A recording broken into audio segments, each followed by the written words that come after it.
Hello, everyone, and welcome to Diplomatic Briefing.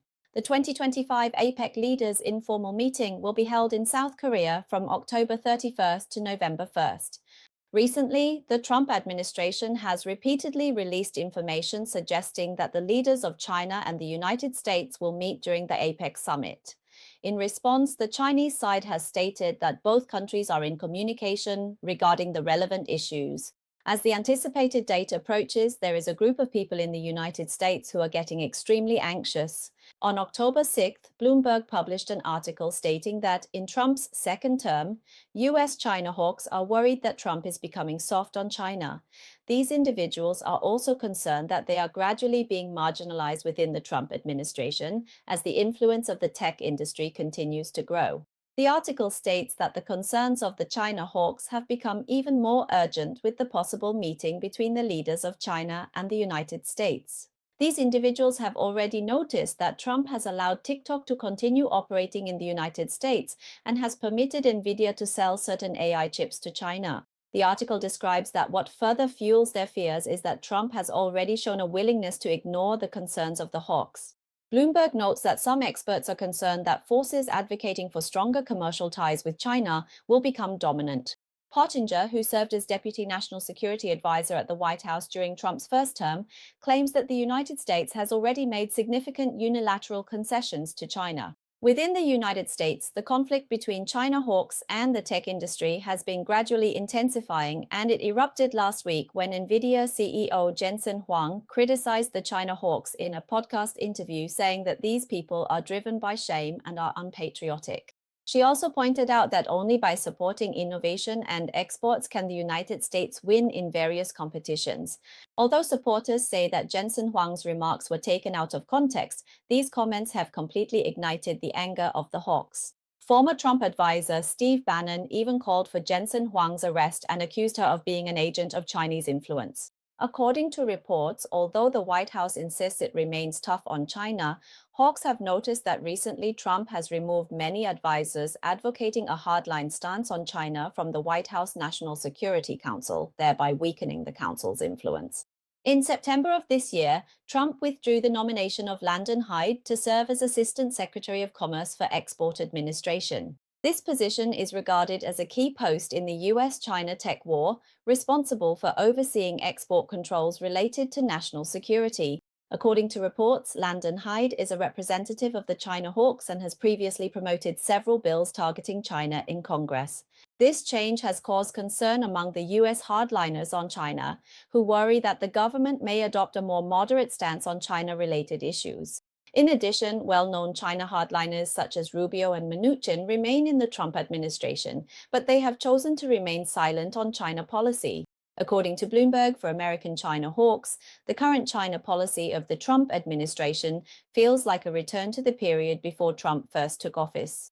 Derek Scissors, a member of the American Enterprise Institute, a conservative think tank and a self-proclaimed China hawk, believes that before Trump began to change the tone of China policy in 2015, representatives of business interests dominated US foreign policy and managed China policy. Scissors said with dissatisfaction that, ironically, it was Trump himself who changed the tone of US-China dialogue during his first term, and now these people just want to rewind things back during Trump's second term.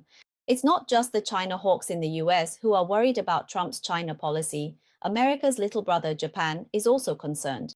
Nikkei Asia pointed out in an article on October 5th that the US is expected to release a new version of its national defense strategy as early as this October. This document is the core strategic blueprint of US defense policy, guiding America's defense direction both at home and abroad. As part of the regular four-year review cycle, this new strategic document may signal major adjustments in priorities, and some of America's allies are already preparing for this. In 2018, during Trump's first term in office, the previous version of the document identified China and Russia as the main challengers to the so-called international order, and stated that the United States would maintain an advantage in strategic competition with China and Russia. but now this approach seems to be receding. The Trump administration's intention to scale back its strategy has become increasingly apparent. Observing this shift in the situation, the Nikkei Asia article expresses considerable concern, stating that if the Trump administration fully pursues a strategy of prioritizing domestic interests, Asia will also find it difficult to remain unaffected, and such strategic retrenchment could even have a serious impact on Japan. On September 5th, Politico revealed that the Pentagon is drafting a new defense strategy that recommends prioritizing the security of the U.S. homeland and the Western Hemisphere, rather than continuing to focus on countering the so-called China threat. The report states that this shift stands in stark contrast to the focus of several previous U.S. administrations on containing China and has sparked concerns among some hardliners on China. Hugh Bridge, former senior Australian defence and security official and director of the think tank Australian Strategic Analysis, said that since President Trump took office, the United States has shifted its focus to homeland security, increased funding for border security, and deployed the National Guard and Marine Corps domestically. The upcoming U.S. defense strategy is expected to formalize these changes. Nikkei Asia also believes that although some changes may still be made before the final draft is completed, the overall framework is not expected to change. Since August this year, Trump has repeatedly signaled a strengthening of homeland defense. In August this year, Trump sent several thousand U.S. troops to the Caribbean region, ostensibly to curb the flow of illegal drugs into the United States. In stark contrast, Trump has shown clear hesitation when it comes to mobilizing U.S. troops to defend allies. Recently, he notified the 3 Baltic NATO member states bordering Russia, Latvia, Lithuania, and Estonia of his decision to cut funding for military projects supporting these countries starting from the 2025 fiscal year. This move fully reflects Trump's America First stance. Nikkei Asia commented that, of course, hardly anyone would question a sovereign nation's right to prioritize the defense of its own territory. But the issue lies in how much cooperation and engagement with allies the United States will sacrifice in the process. The article states that in Europe, it is becoming increasingly common for the public to believe that U.S. military support for the region will decrease. In contrast, some of America's allies in Asia still harbor illusions, believing that in the context of China's rise, the United States will not only refrain from withdrawing, but may even strengthen its presence in the region. However, Nikkei Asia believes that such optimism may not be realistic. The Trump administration does indeed value Asia, but it is not impossible for it to drastically reduce military support there, just as it has in Europe. However, if the White House fully pursues a homeland-first strategy, Asia will also find it difficult to be completely spared. The article states that the internal debates within the Trump administration reveal a troubling reality. Officials seem to have yet to resolve the issue of where to establish the so-called Asian defense line. This defense line represents a boundary, one that is considered worth defending for the sake of safeguarding America's national interests, even if the cost is high. In theory, the United States could offer 4 possible options for an Asian defense line.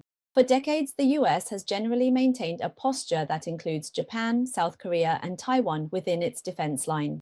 The worst-case scenario would be to include only Japan, while excluding South Korea and Taiwan. The other 2 possibilities are to exclude either South Korea or Taiwan. Japanese media have expressed concern, noting that even Japan, which hosts numerous US military bases, still remains within this defense line. Excluding South Korea and Taiwan would also have a serious impact on Japan. Ultimately, where the final defense line is drawn still depends on Trump himself. However, given the past remarks and actions of this US president, some of these concerns are not unfounded. Nikkei Asia reports that although Trump has fiercely attacked China on trade issues, he has rarely shown a willingness to deepen US military involvement in Asia to counter China. Nor has he demonstrated a tendency to view the competition with China for spheres of influence from a geopolitical chessboard perspective. The report cites a former senior US official familiar with Trump as saying that Trump has not fully realized that the US and China have already entered a stage of comprehensive strategic competition for global dominance. In summary, whether it is the hawks within the United States or the concerns voiced by Japanese media, they reflect one observation.